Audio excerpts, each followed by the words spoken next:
Right, so our race engine's in bits again. That was fun. We're about to try and put it back together again. So we've just got it back from the machine shop. We've had the block and the head decked, and yeah, now we're slamming it all back together, and hopefully it doesn't leak from the head gasket again. Yeah, that was not fun.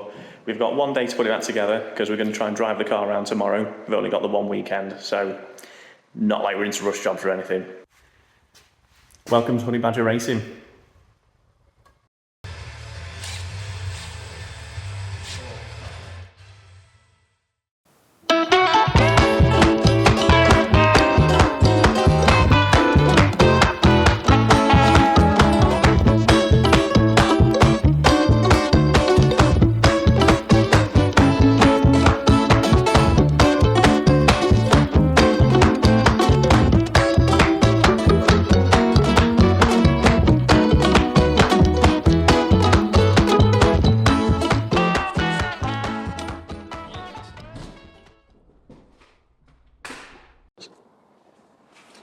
Yeah, so we need to get in here, get all the swarf out, so in all these pinch points down here, because British Leyland, their casting is very good at hiding swarf, and At least it's good for something.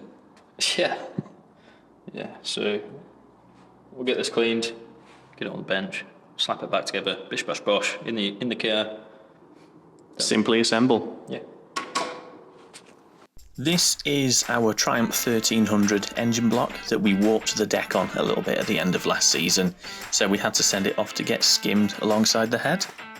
Now, most machine shops will give it a good blast out to get rid of any metal shavings that are left after the machining process, but since even a single piece can cause big problems and the casting on these blocks is ideal for little bits to get caught in, we're not taking any chances.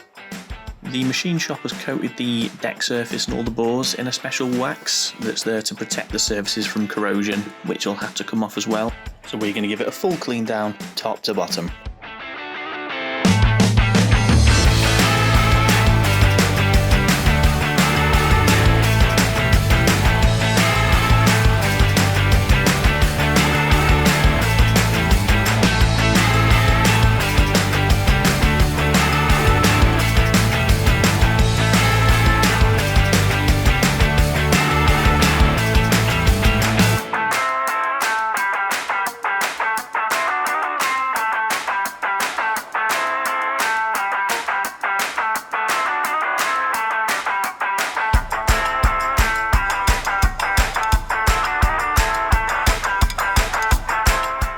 Since we're going to be spraying thinners everywhere, we decided it would be a good idea to do this bit outside.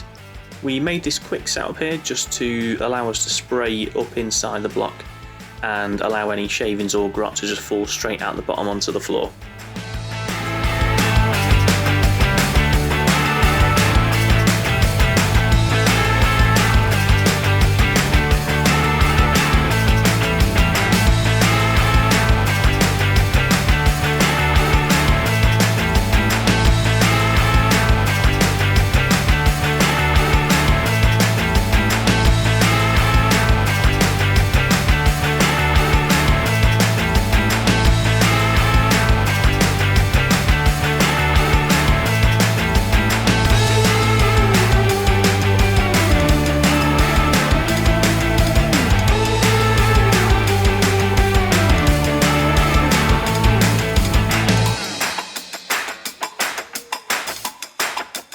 Our spray is a bit old and knackered and sometimes intermittently sprays everywhere unless you're holding the cup steady with your third hand.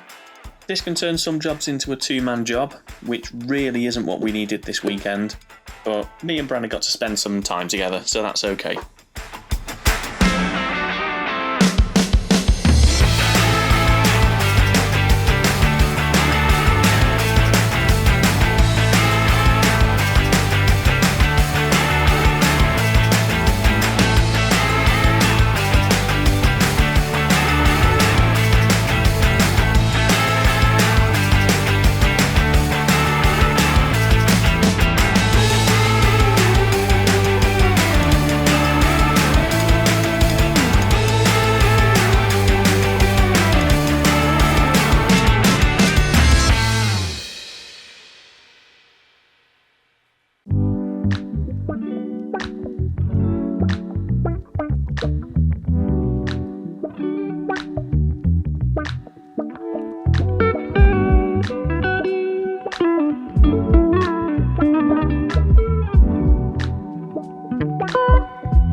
So you've just watched Brandon assemble the head, and you can see he was using a valve spring compressor tool to allow him to insert the collets at the top of the valve stem. And now that the head's together, we can get the spark plugs in and check the seal on all of the valve seats.